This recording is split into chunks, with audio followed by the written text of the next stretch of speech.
Hello, lovelies. Welcome to Lanmouspiritual. This is a general reading for Sagittarius, Sun, Moon, Rising, Venus, or whoever may want to watch this.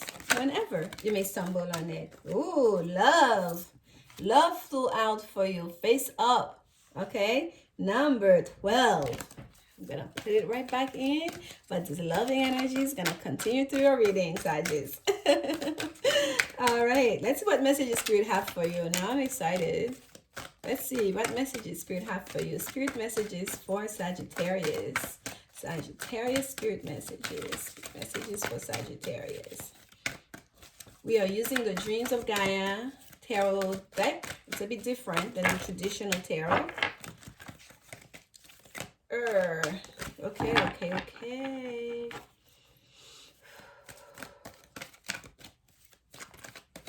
One more. Very good, Sagittarius. And you guys know I always reshuffle these cards, but I always do a little bit of shuffling on camera for those people who like to see it. Okay. The Sage, number 7. Thought, number 18. And we have 8 of Air. We have 2 major arcanas, 3 major arcanas. We have Wisdom. Wow. We have Wisdom and Sage. And the thing with it, Sagittarius, you are actually the sign of the sages, right? Sage, Sagittarius, like, you know, and the planets, Jupiter rules you, planet of wisdom, planet of the gods. Here we have Sage number 7, which will be corresponding to the Chariot in the traditional tarot as a number 7 goes. And with number 10, Wisdom, that would be the Wheel of Fortune, right? Wisdom. And with the Wheel of Fortune talked about like fate, right? And divine timing, if you will. And then we have Thought in the center of this reading. And right there facing me right now is a Tower card. That's a card for meditation. The shaking up is happening in your world, right? A sense of things that are not built in solid foundation that needs to be broken down in order for us to have an opportunity to rebuild anew, right? To rebuild anew solidly, something that's more sound, if you will. So all of these energies are happening during this Pisces season for you, Sagittarius. And in a way for you, it's really making you feel like you are in your power. A lot of you, you're feeling good. Okay, you're feeling very much like yourself. You're feeling your own sense of self. Like really, you feel like you're in your element, if you will. So this is very good to see. And the Sage itself is about listening to advice, being able to give good advice. Okay, for a lot of you during this time, you may be going to people to get certain advice, to get certain level of understanding about things within your life, about things that are happening, and people may be coming to you for advice. Okay, I like that owl there. You know, owls like the keepers of knowledge.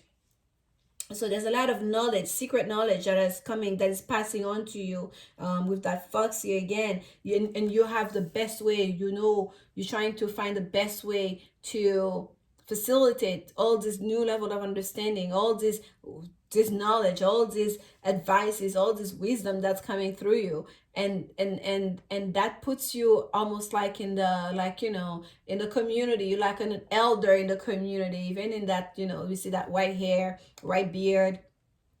The sages are always seen, even if it's a younger personality that occupy that space, we always see them like, oh, this is an old soul, like, right? They like, we graduate them to that,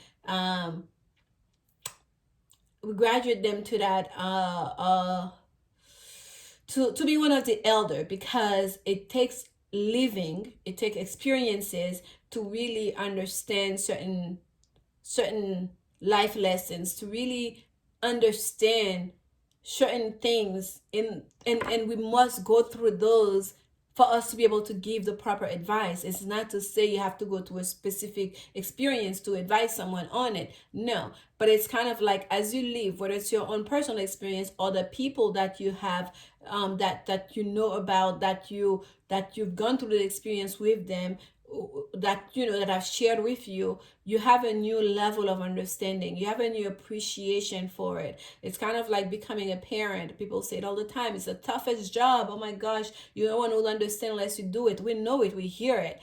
But truly, really, until you become a parent, you have a child under your responsibility, for you to guide, for you to love, to nurture, to teach, to give a sense of the world, of right and wrong. It's really kind of like almost an impossible task at times. That's what it feels like, because you're wearing so many hats. So it's got kind of like one of those things. It's not because you cannot understand, like, what it is to be a parent, but to fully understand it, to really appreciate it, it takes really going through it, or having that experience itself adds a certain element to it. And for a lot of you Sagittarius, you're stepping into that world here. You're taking it on. And it feels good, right? You're wearing that mantle and it feels good. And here we have thought, which is number 18. Thought can be thoughts stayed within inside of you, thoughts that you're keeping to yourself, thoughts that you're thinking, thoughts that you are trying to understand, or thoughts can also be expressed. Which one of those thoughts? We see here someone is looking at this cauldron and there's like a gold image, right? But she's not seeing it though. There's an invisible presence there. That, like, it's almost like in meditation. As you're meditating, if you guys have ever done meditation looking at the flame, right, even if it's just a candle flame, as you're meditating, you're focusing your energy on the candle flame, the densities of it, and you start seeing how it's expanding. You start seeing, like, how, like, the almost like, what was it, like the energy field around that small little flame and how big it can get. It's kind of like that. That's what's happening to her. It's almost like someone is lost in their thought, but within that thought there's an energy there that's present, that's guiding them, right? Where's that? What's creating those thoughts? Where's those thought originating from? It's coming from for a lot of us, from our subconscious. For a lot of us, it's not just about learn things right here. So there's a sense of like the saging advices, the saging understanding, the knowledge that you have. You may think it's not coming just from your studies, okay? It's not. And look at this beautiful, that big pentacle that is sitting at the bottom here of that cauldron. It's not coming just from reading, from understanding. It's something that's coming from deep from your subconscious. And for some of us, from our literally like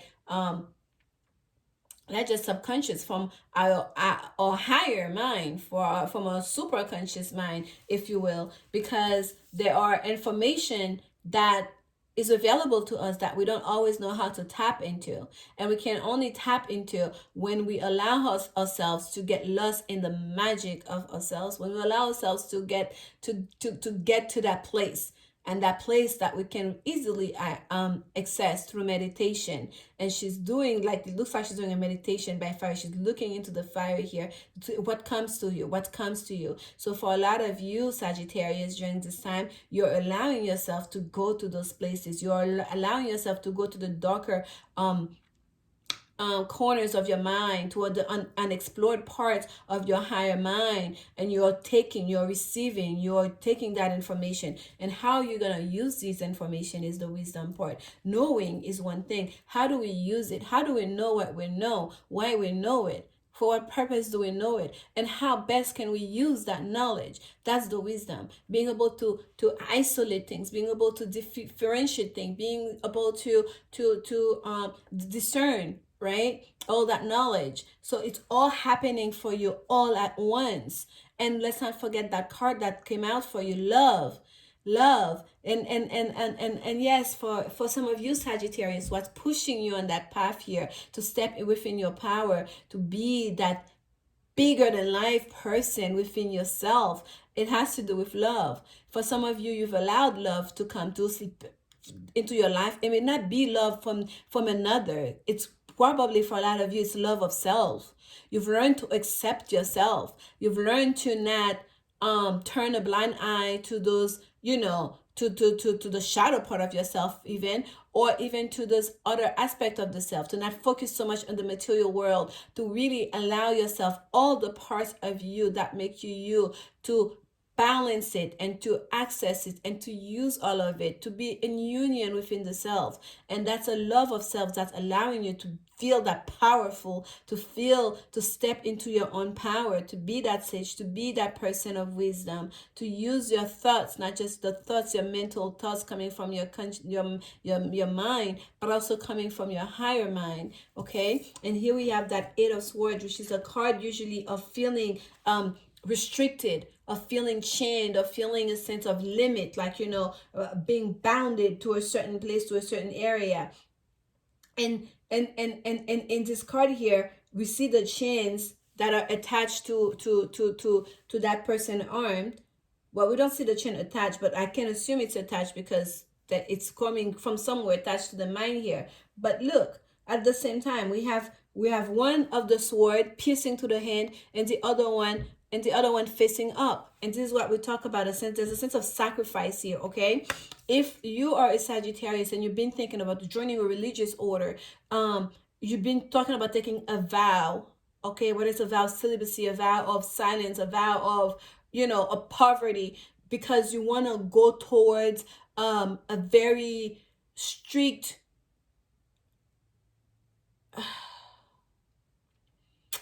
order is coming through, but it's kind of like towards like a discipline of like, I'm giving myself to this cause, I'm giving myself to that, to spirit, to the spiritual world, to be of service of other people. And you're putting this limitation within yourself as a sense of sacrifice, like a sense of it's almost like, the initiate have to do certain sacrifices in order to prove their commitment to the cause. And for you, that commitment is a lifelong commitment. For some of you making this is quite serious here, okay? And this is like in the name of love, and it's because for love as well. Wow, that was very deep for you, Sagittarius. As a matter of fact, I'm going to take some clarification for you. I'm going to take clarification on that thought card for you, Sagittarius. Here we have the Four of Water. Again, a sense of not focusing so much on the emotional aspect of things with the Four of Water. The Four of Water, it's kind of like, I've had everything that I need emotionally, and I'm trying to remain balanced emotionally. I don't really need to take anything else. Any other offer is okay. Thank you. I appreciate it. But right now, I'm staying put. Okay. I've found my emotional balance, if you will, stability, and I want to stay there, because right now what you're focusing on is something that's higher than just the emotions. It's not to say emotions are bad, that's how we experience the world, but you are moving to something higher, towards your higher mind. You're not focusing so much onto the feeling aspect of things. Okay, let's get a clarification for you. Some clarification on the Eight of Air for Sagittarius. Okay, here we have the King of Water. We're talking about, that's what we were saying earlier. I would have thought the King of Air would have come out for you, but it makes sense. It's the King of Water is the highest as you can go in the water suit. So they're in total control of the emotions. They know what they want. They know how to use it. They know when to give to their feelings, to their emotions, and when not to. And I love all the greenery here in that King of Water, because we're getting a lot of heart chakra energy here. Okay, and this is like a king. Okay, a king of king, someone who's comfortable. Look how comfortable he is sitting on that throne, like relishing into that wall. I'm telling you, for some of you, Sagittarius, you are marching towards something here that's gonna require you to take a leadership role in regards to within your community, whether you become like, an elder, either just in giving advice, but for some of you, there is a spiritual aspect to this. Okay, there's an oath here some of you may be taking. There is a sense of sacrifice. Some of you, there's a vow some of you are gonna be making. Okay, here we go. We have the Judgment card. Reconciliation with the self, reconciliation here with your maker, reconciliation with something greater. That is Archangel Gabriel making the big announcement. Hey, welcome to the order. And here we have the Chariot. Let's not forget the tarot card here, number 16, drills down to a 7, which connects to the Chariot card, that shakedown, that big sudden event that's happening into your world. It is about moving forward towards a new beginning, towards a new order, a new path, a spiritual path for some of you. And let's take a close look in that Chariot card. This is a vice versa tarot deck. Look how the Chariot is moving forward, how the wood is dissolving. So let me show you the other side. There's a daytime and a nighttime. This is the other side of it. Do you see how solid the wood ahead is, right? The path is being created just for you to march on, okay? It's like Archangel Gabriel is saying, come on, follow me. And as soon as your chariot moves, that path dissolves itself because this was made for you. That's you, your path. And there's no going back once you make that vow. There's no going back once you choose to go down that road. Okay, Sagittarius, that's very important here for some of you to know. Let's get some Women's Oracle card for you. That was a very deep message for you, Sagittarius. Oh, here we are. Free yourself. It's time to take back control of your life. Yes, taking control of your life, not allowing, you know, emotions to take over you. In regards to love, taking control of your life to, like, whatever it is that makes you feel like, you know, like you. If you chain to something, let it be by your own will and by your own choice, because you made a vow, a commitment to it, not because you are being enclosed and being restricted, okay? To take control of your life, okay? Because there's always a choice to jump over that fence, okay? No one can keep you against your will. And here we have, for you, give your relationship a chance, work on your partnership, okay? And at the bottom, we have deception. Someone is wearing a false self mask in this relationship. So self-deceit. Are you lying to yourself? Are you saying, I'm in this relationship because I'm stuck here, I cannot go? Or this person is doing this to me or whatnot. It's like, take control over this relationship. Take control of your life. Okay, you're making your choice, how much you want to give, how much you take. You are the King of Cups here. If you want to reconcile with someone from the past, you want to go towards someone, towards a new beginning with somebody, you want to get on that chariot, just know there's no going back to that old thing, okay? There's no going back. You are literally choosing that person, and that's it. Like, you're going to work on that partnership, then that's it. So, like, whatever choice you make it wisely, but don't lie to yourself that someone is keeping you chained, or you cannot do this because of that. No. You have all the messages, you have all the knowledge, you have all the understanding, you have access to your higher mind here. You have the wisdom to understand the difference. So be honest and truthful to yourself. Honor yourself. Take control of your own life. Work on your partnership, if you will. Just know this is true love. This is the romance of a lifetime, because we have the chariot here, which is victory. We have the judgment card in regards of relationship. This is the card of reconciliation. Okay, we can divinely guided reconciliation. And we have the King of Cups. This is as high as you can go. But the first step here, if this is in regards to relationship, is to really come clean with yourself, okay? And I feel like you will do that during this time, Sagittarius, because you have all the wisdom. And remember, the love card, that's what the first card that came out for you. Love is very important here. Even if it is about like a religion, a spiritual awakening, a spiritual order that you're marching towards, or if it's about just purely love of self and love of that person, whatever decision you make sure that it is rooted in love. And as you're going through the process, that love is the thing, the goal and the end goal here, and you will be victorious, okay? Let's get an advice card for you, Sagittarius. That was quite amazing. Whoa, onto the floor. This is a work your light oracle deck. Warrior woman, have you answered your deepest calling? Have you answered your deepest calling? I'm telling you, some of you are being called to go to march towards I have to use my feet or you'll see me. Excuse me. Some of you are being called to go towards a religious order here, okay? Some of you are really called to tap onto your intuition, to tap on into your spirituality, and to go towards that, a spiritual path here, okay? Play this. We have double mission, channeling and uplifting humanity. There you go. Double mission. You're not here just to be human. You're not here just to think with your mind, just to feel like I'm chained to those human material things. You are here. You're on a double mission. Yes, to be human. Yes, to learn. Yes, to expand, to be the sage. But also to channel and to uplift humanity. You are literally an angel on earth. Look at did you see those angel wings? This is a minor arcana. This is the only minor arcana we have here. We have the wisdom cards, we have the thoughts, we have the sage. This is the minor arcana and you're reading. And he's an angel. Okay, he's an angel here. So you're here for a purpose, and spirit is calling you to answer your deepest calling. And for some of you, you're gonna be answering that call very soon, and you're going to be marching towards a spiritual path that perhaps you did not anticipate. Okay, I'm sending you so much love. Please like, comment, and subscribe. I'll see you soon. Bye.